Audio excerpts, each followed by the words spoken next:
Hello everyone. अब हम लोग आगे बढ़ते हैं और देखते हैं साइंस के कुछ और मोस्ट एक्सपेक्टेड क्वेश्चन। ठीक है, इससे पहले भी 12 पार्ट हो चुके हैं मोस्ट एक्सपेक्टेड क्वेश्चंस के। ठीक है, तो वो भी देख लीजिए आप। तो ये 13वां पार्ट है मोस्ट एक्सपेक्टेड क्वेश्चन साइंस की। ठीक है, एएलपी टेक्नीशियन के लिए और जेई के लिए। तो शुरू करते हैं पहला क्वेश्चन से। पहला क्वेश्चन क्या है आपका? Which gas is use to prevent oxidation of chips in its sealed plastic bags. तो बोला गया कि कौन से गैस का यूज़ करते हैं हम लोग चिप्स के पैकेट में, ताकि वो उसमें ऑक्सीडेशन नहीं हो सके, प्रिवेंट द ऑक्सीडेशन। ठीक है, प्लास्टिक बैग्स में कौन सा गैस के साथ सील्ड किया जाता है चिप्स को ताकि वो ऑक्सीडेशन नहीं हो सके? ऑक्सीजन है, कार्बन डाइऑक्साइड, कार्बन मोनोऑक्साइड है, नाइट्रोजन या हाइड्रोजन है?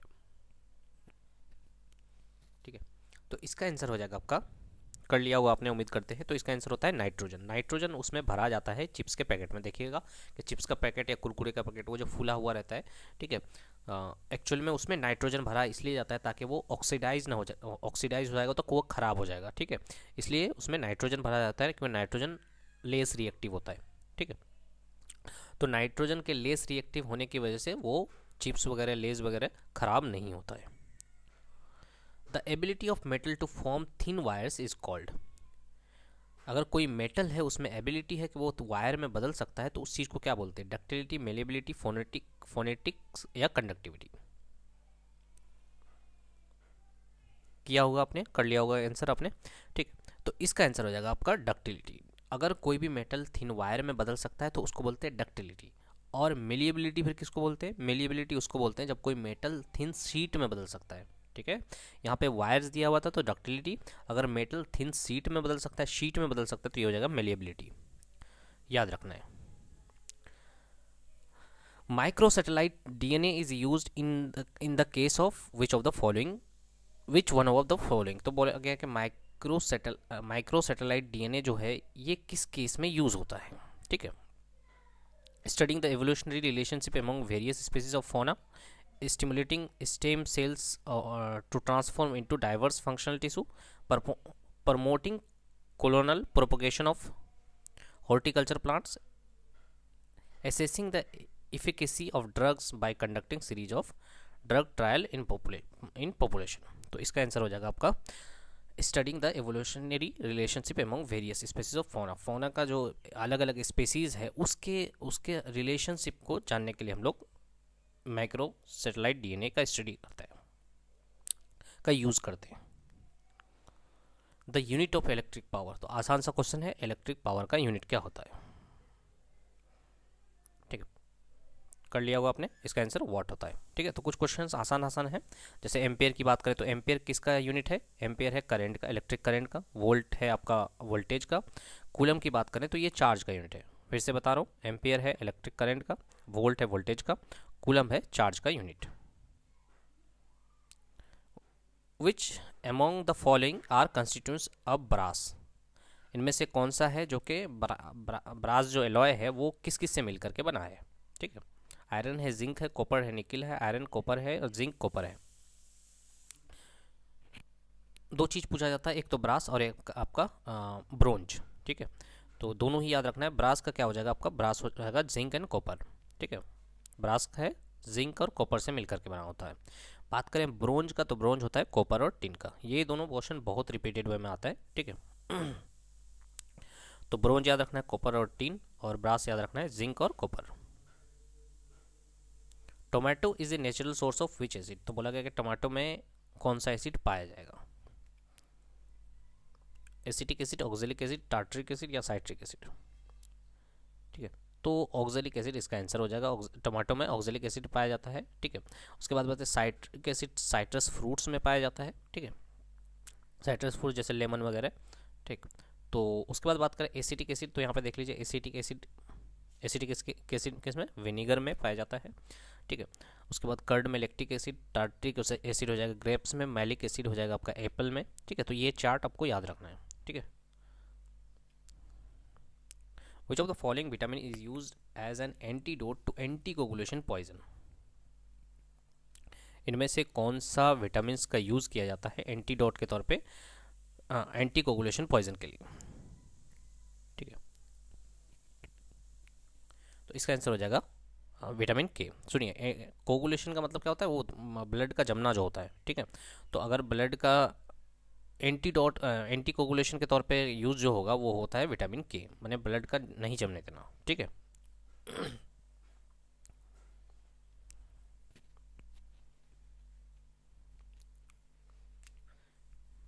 एंटी कोगुलेशन पॉइजन के इसमें एंटीडोट के तौर पे यूज़ होता है विटामिन के, ठीक। ब्लड का जो थक्का जमना होता है ना ब्लड का, ठीक है, उसकी बात कर रहे हैं हम। Why does silver chloride turns white in sunlight? तो बोला गया कि सिल्वर क्लोराइड अगर सनलाइट में आए, ठीक है, तो वो वाइट में क्यों बदल जाता है? बताइए आंसर क्या होगा इसका। तो क्योंकि वो क्या होता है एक्चुअली, सिल्वर क्लोराइड जो है जब सनलाइट में आता है, ठीक है, सन रेज पड़ता है उसमें, तो वो टूट जाता है और बनता क्या है, सिल्वर और क्लोरीन, ठीक है। तो डिकम्पोज हो जाता है एक्चुअली वो, ठीक है। याद रखना है कि सिल्वर क्लोराइड पे जब सनलाइट गिरता है तो वो डिकम्पोज हो जाता है और बनता क्या है, सिल्वर और क्लोरीन दोनों ही अलग हो जाता है, ठीक है। यहाँ पे देख सकते हैं रिएक्शन भी दिया हुआ है। Electrolysis of water is an example of. तो इलेक्ट्रोलाइसिस जो वाटर का जो इलेक्ट्रोलाइसिस होता है वो किस तरह का एग्जाम्पल है? डिकम्पोजिशन है, डिस्प्लेसमेंट है, बाई डिस्प्लेसमेंट है, या कम्बिनेशन रिएक्शन? डिकम्पोजिशन का मतलब होता है टूटना। डिस्प्लेसमेंट का मतलब होता है किसी एक को हटा के दूसरे का घुस जाना। कम्बिनेशन मतलब दो दो अलग अलग एलिमेंट थे और बाद में जाके कंपाउंड बन गए, या दो कंबाइन होकर के कुछ और बना रहे हैं, ठीक है। बाय डिस्प्लेसमेंट का मतलब क्या हो सकता है कि एक दूसरे को डिस्प्लेस कर रहे हैं, ठीक है, एक जगह एक दूसरे को डिस्प्लेस कर रहे हैं, माने दो दो जगह डिस्प्लेस हो रहा है तो उसको बाय डिस्प्लेसमेंट, और डिस्प्लेसमेंट का मतलब एक जगह डिस्प्लेस होना। तो इसका इलेक्ट्रोलाइसिस ऑफ वाटर जो है ये एग्जांपल है आपका डिकम्पोजिशन का। तो देखिए इलेक्ट्रोलाइसिस ऑफ वाटर जब होता है तो ये क्या था, 2H2O था, टूट करके क्या बना, 2H2 + O2, ये टूट गया है, इसका मतलब क्या हुआ, डिकम्पोज हो गया, ठीक है। विच of the following liquid has highest surface tension? इनमें से कौन सा है जो कि सबसे ज़्यादा हाई सरफेस टेंशन ज़्यादा होता है? इथेन, मिथेनॉल, इथेनॉल, वाटर, ठीक है। तो इसमें से आंसर तो होगा वाटर। अब समझिए सरफेस टेंशन होता क्या है एक्चुअली। लिक्विड के कोई भी एक लिक्विड है उसके सरफेस पे जो मॉलिक्यूल का अट्रैक्शन होता है, ठीक है, ताकि वो किसी को डूबने ना दे, इस तरह का, ठीक है। तो उसी चीज़ को बोलते हैं हम लोग सरफेस टेंशन। तो यहाँ पे देख लीजिए अपने मॉलिक्यूल्स के बीच में एक तरह का अट्रैक्शन होता है ताकि जैसे ताकि कोई भी चीज़ तैरता हुआ रहे, ठीक है, उसी चीज़ को बोलते हैं सरफेस टेंशन। तो सबसे ज़्यादा सरफेस टेंशन की बात करें तो वो होता है मरकरी का, याद रखना है, ठीक है। मरकरी का मॉलिक्यूल्स को आप जल्दी अलग नहीं कर पाएंगे, ठीक है, उतना ज़्यादा सरफेस टेंशन होता है उसका, ठीक है। अगर हाथ में भी लेंगे ना तो वो आपके हाथों से चिपकेगा नहीं, ठीक है। तो मरकरी का सबसे ज़्यादा सरफेस टेंशन होता है, लेकिन मरकरी यहाँ पे सर ऑप्शन में था नहीं, इसलिए क्या आंसर हो जाएगा आपका, वाटर हो जाएगा। वाटर का 72 पॉइंट समथिंग होता है, ठीक है। उसके बाद बात करें ये जो मैंने बताया आपका, the property of surface of liquid. Liquid का जो सरफेस है उसी का एक प्रॉपर्टी है that allows it to resist an external force, जो कि रेजिस्ट करता है किसी भी एक्सटर्नल फोर्स को, ठीक है, वहाँ पे घुसने में, due to cohesive force. Cohesive force क्या होता है, जो वाटर मॉलिक्यूल्स के बीच में एक अट्रैक्टिव नेचर का फोर्स होता है, उसी चीज़ को बोलते हैं कोहेसिव फोर्स, ठीक है। एक होता है एडेसिव और एक होता है कोहेसिव। कोहेसिव का मतलब सेम मॉलिक्यूल्स के बीच में अगर फोर्स ऑफ अट्रैक्शन होता है उसको बोलते हैं कोहेसिव, और अलग अलग मॉलिक्यूल अलग अलग मटेरियल के बीच में अगर फोर्स ऑफ अट्रैक्शन होता है उसको बोलते हैं एडेसिव, ठीक है। तो यहाँ पे कोहेसिव यानी कि सेम मॉलिक्यूल के बीच में अट्रैक्शन हो रहा है, इसलिए क्या बोलते हैं इसको, कोहेसिव बोलते हैं। The xylem in the plant is responsible for. तो ये तो आसान सा क्वेश्चन फिर से आ गया आपका, क्या होगा, जाइलम का क्या काम है? तो ये हो जाएगा आपका ट्रांसपोर्ट ऑफ वाटर। फूड की बात करें तो फूड को ट्रांसपोर्ट कौन करता है, फ्लोएम करता है। A periscope works on the principle of. Periscope कैसे वर्क करता है, रिफ्रैक्शन पे, टोटल इंटरनल रिफ्लेक्शन पे, डिफ्रैक्शन पे, या रिफ्लेक्शन पे, ठीक है। पेरिस्कोप एक्चुअली में सबमरीन में यूज़ होता है, सबमरीन्स में, ठीक, ताकि सबमरीन्स मतलब पनडुब्बी जिसको बोलते हैं हम लोग, जो पानी के अंदर चलता है, ठीक है। तो ऊपर में क्या है ये चीज़ देखने के लिए हम लोग पेरिस्कोप का यूज़ करते हैं, यानी कि समुद्र के ऊपर में क्या चल रहा है उस चीज़ को देखने के लिए हम लोग पेरिस्कोप का यूज़ करते हैं, क्योंकि वो पनडुब्बी जो है पानी के अंदर चल रहा होता है। तो एक्चुअली ये किस पे काम करता है, तो ये हो जाएगा रिफ्लेक्शन पे काम करता है। ठीक है, तो देखिए मान लेते हैं पानी के नीचे ये जहाज चल रहा है। ठीक है, तो ऊपर हमें कौन है क्या है नहीं है, ठीक है, उसको देखने के लिए हम लोग क्या करते हैं, पनडुब्बी पेरिस्कोप का यूज़ करते हैं। ठीक है, तो यहाँ पे ये चीज़ भी दिखाया है कि अगर आपके सामने दीवार आ रहा है, आपको ऊपर अगर दिखना है, ठीक है, तो आप क्या कर सकते हैं, पेरिस्कोप का यूज़ करके देख सकते हैं। तो यहाँ पे एक 45 डिग्री पे एक मिरर लगा हुआ रहता है, तो रोशनी इधर से आता है आपका, ठीक है, और यहाँ से टकराने के बाद आपके आंखों तक जाता है। तो ये रिफ्लेक्शन है। ठीक है, रिफ्लेक्शन की वजह से ऐसा होता है। तो यहाँ पे भी एक मिरर लगा हुआ है और यहाँ पे भी एक मिरर लगा हुआ है। तो मान लेते हैं रोशनी इधर से आ रहा है, तो ये आपका टकराएगा, फिर यहाँ आएगा, फिर यहाँ से टकराने के बाद आपके आंखों तक आएगा, तो आपको क्लियरली यहाँ का व्यू दिखेगा, यहाँ का व्यू आपको क्लियरली दिखेगा। The rate of flow of electric charge through a conductor is known as, तो बोला गया कि इलेक्ट्रिक चार्ज का फ्लो को, ठीक है, क्या बोलते हैं, rate of flow of electric charge को क्या बोलते हैं, electric potential, electric current, electric energy या इलेक्ट्रिक पावर। तो इसका आंसर हो जाएगा electric current. Actually electric current ही जो है, जो वो क्या होता है, flow of electric charge, rate of flow of electric charge, यानी कि आई इक्वल टू क्या होता है, क्यू बाई टी होता है। ठीक है, ये आई होगा, I equal to Q by T. Which of the following components is not a part of ecosystem, इनमें से कौन सा है जो इकोसिस्टम का पार्ट नहीं है। सॉइल है, एल्गी है, प्लास्टिक है, रेनफॉल है। तो इसका आंसर हो जाएगा आपका प्लास्टिक। प्लास्टिक हमारे इकोसिस्टम का पार्ट नहीं है, बाकी सब सॉइल है, एल्गी है, रेनफॉल है, ये सारे इकोसिस्टम का ही पार्ट है। Faraday's law of electrolysis are concerned with, तो बोला गया कि फेराडेज को जो लॉ है, लॉ ऑफ इलेक्ट्रोलाइसिस है, वो किससे रिलेटेड है। ठीक है, इक्विवेलेंट वेट से, एटॉमिक वेट से, मोलिकुलर वेट से, या एटॉमिक नंबर से। तो इसका आंसर हो जाएगा आपका इक्विवेलेंट वेट से। ठीक है, फेराडेज लॉ ऑफ इलेक्ट्रोलाइसिस जो कंसर्न है वो है आपका इक्विवेलेंट वेट से। तो ये क्या कहता है, फेराडेज लॉ ऑफ इलेक्ट्रोलाइसिस, हो सकता है पूछ ले कभी कभार कि इलेक्ट्रोलाइसिस क्या, 4 ऑप्शन दे देगा, उसमें से बोला गया है कि amount of chemical change produce, ठीक है, जो केमिकल चेंज प्रोड्यूस होगा, जो उसका जो अमाउंट होगा by the electric current at the electrode electrolyte boundary is proportional to, वो जो केमिकल चेंज जो प्रोड्यूस होगा उसका जो अमाउंट है वो प्रोपोर्शनल होता है to the quantity of electricity use, यानी कि जितना ज़्यादा इलेक्ट्रिसिटी यूज़ करेंगे, है ना, and the amount of chemical change produce by the same quantity of electricity.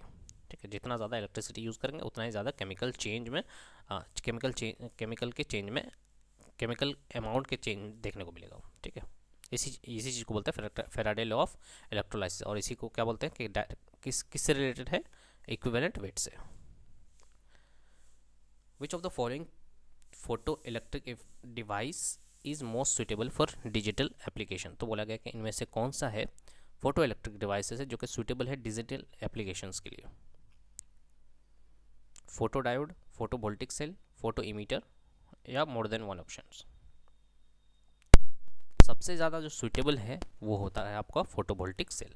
इसमें होता क्या है एक्चुअल में, फोटो वोल्टिक सेल में होता क्या है, हम लोग क्या करते हैं कि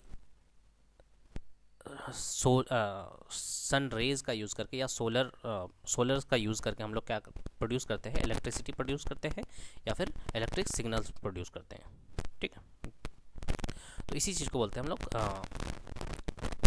फोटोवोल्टिक सेल। ठीक है, और इसमें कौन सा इफेक्ट काम करता है, तो ये हो जाएगा फोटो इलेक्ट्रिक इफेक्ट, यानी फोटो इलेक्ट्रिक इफेक्ट की मदद से हम लोग क्या प्रोड्यूस कर रहे हैं, इलेक्ट्रिसिटी प्रोड्यूस करते हैं, इसी को बोलते हैं फोटोवोल्टिक सेल। तो सबसे ज़्यादा जो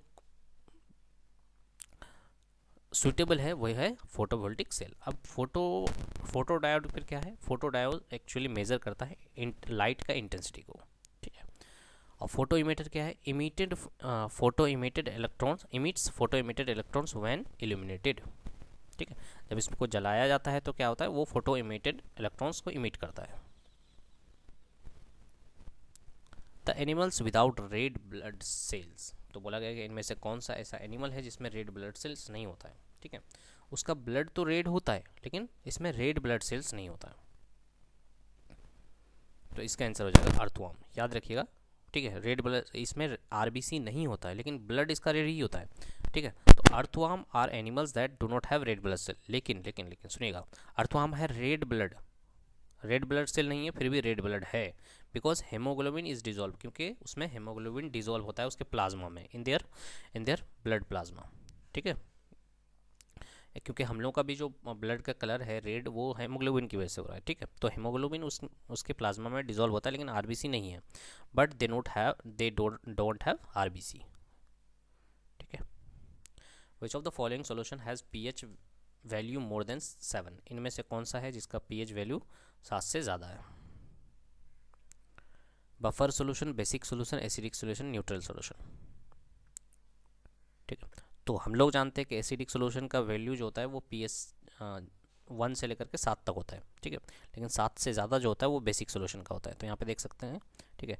7 पे न्यूट्रल होता है, और एसिडिक सोल्यूशन जो होता है वो 0 से लेकर के 7 से कम होता है, 6 तक होता है, और ये 8 से लेकर के आपका 14 तक होता है, ठीक है। 7 पॉइंट कुछ भी आ जाए तो वो आपका बेसिक में चला जाता है, ठीक है। तो यहाँ पे कुछ एग्जांपल भी दिया हुआ है, जैसे ब्लड है, ब्लड 7.5 है, यानी कि 7.4 होता है, तो यानी कि बेसिक है, बेसिक नेचर का होता है, ठीक है। जैसे टोमेटो की बात करें, लेमन की बात करें, तो ये एसिडिक नेचर का है, ठीक है। तो ये कुछ एग्जाम्पल्स भी दिए हुए हैं जो हमारे लिए बेनिफिशियल है, ठीक है। जैसे बात करें सोडा का, ठीक है, सोडा क्या होता है, एसिडिक होता है। उसके बाद ब्लीच की बात करें तो ये बेसिक नेचर का होता है, ठीक। ड्रेन वगैरह जो क्लीनर होता है वो क्या होता है, वो भी बेसिक नेचर का होता है आपका, ठीक है। तो आपको ये बताना है कि टूथपेस्ट जो है हम लोग जो यूज़ करते हैं वो एसिडिक नेचर का होता है कि बेसिक नेचर का होता है, ठीक है। कमेंट करके बताइएगा। Biodegradable waste can usually be converted into useful substance with the help of, तो बोला गया है बायोडिग्रेडेबल वेस्ट जो है वो यूजफुल सब्सटेंस में कन्वर्ट होता है, किसके द्वारा? बैक्टीरिया, वायरस, न्यूक्लियर प्रोटीन या रेडियो एक्टिव सब्सटेंसेस के द्वारा। तो बायोडिग्रेडेबल का मतलब क्या होता है? डिग्रेड होना, ठीक है।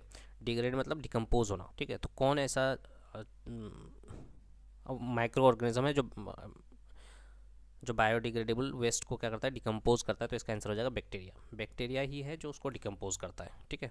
उसको ब्रेक डाउन करता है सिंपलर सब्सटेंस में, ठीक है। वो पहले कम्प्लेक्स होता है, उसको ब्रेक डाउन करता है सिंपलर सब्सटेंस में थ्रू इंजाइम्स के द्वारा कन्वर्ट करता है, ठीक है। और वही बायोडिग्रेडेबल वेस्ट किस में बदल जाता है? सार में बदल जाता है, मेन्योर बदल जाता है, ठीक है। वो अब सुनिएगा ध्यान से कि बायोडिग्रेडेबल वेस्ट जो है जब कन्वर्ट होता है मेन्योर में, ठीक है, जो वेस्ट था वो कन्वर्ट हो गया अब सार में, सार जिसको बोलते हैं ना, खाद जिसको बोलते हैं हम लोग। तो अगर वो बदल जाता है, इसी प्रोसेस को बोलते हैं हम लोग कंपोस्टिंग, ठीक है। याद रखना है, इसी प्रोसेस को बोलते हैं composting. A solution contain 50 gram of common salt in 500 gram of water, the concentration of the solution is. तो बोला गया कि एक सोल्यूशन है 50 ग्राम कॉमन सॉल्ट का, उसमें 500 ग्राम वाटर है, ठीक है। ऐसा समझ लीजिए कि 500 ग्राम वाटर है, उसमें 50 ग्राम कॉमन सॉल्ट है। तो बोला गया कंसनट्रेशन क्या होगा उस सोल्यूशन का, ठीक है। तो एक्चुअली में यहाँ पे आपको अप्रोक्सीमेशन मेथड लगाना पड़ेगा, क्योंकि सारे ऑप्शन जो है वो 500%, 50%, 10%, 80% इस तरह के हैं। तो आपको अप्रोक्सीमेशन लगाना पड़ेगा। तो हम लोग क्या निकालते हैं? परसेंटेज जब भी निकालते हैं तो क्या होता है, किसके बारे में निकाल रहे हैं? 50 ग्राम के बारे में। कितना इन टोटल कितना हो जाएगा? 500 प्लस 550, तो 550 हो जाएगा, 50/550, ठीक है, इंटू 100। परसेंटेज निकाल रहे हैं तो इंटू 100 कर देंगे, तो ये आएगा आपका 9 पॉइंट समथिंग आएगा, ठीक है, 9 पॉइंट कुछ आएगा। तो ये एक्चुअल में अप्रोक्सीमेशन मेथड करके अप्रोक्स करके 10 मार लिए, ठीक है। लेकिन अगर 9 पॉइंट समथिंग आंसर में रहता तो हम लोग को 9 पॉइंट मारना पड़ता, ठीक है। क्योंकि परसेंटेज तो ऐसे ही निकालते हैं ना हम लोग, कि जिसके बारे में बात कर रहे हैं उसका लिखते हैं, डिवाइडेड बटे टोटल लिखते हैं। तो जिसके बारे में 50 ग्राम के बारे में बात कर रहे हैं, डिवाइडेड बटे टोटल, 500 प्लस 50, 550 हो जाएगा, ठीक है। तो इतने सारे क्वेश्चंस थे, ठीक है, मोस्ट एक्सपेक्टेड में। होप सो वीडियो अच्छा लगा। अगर अच्छा लगा तो please hit the like button. Thank you so much for watching.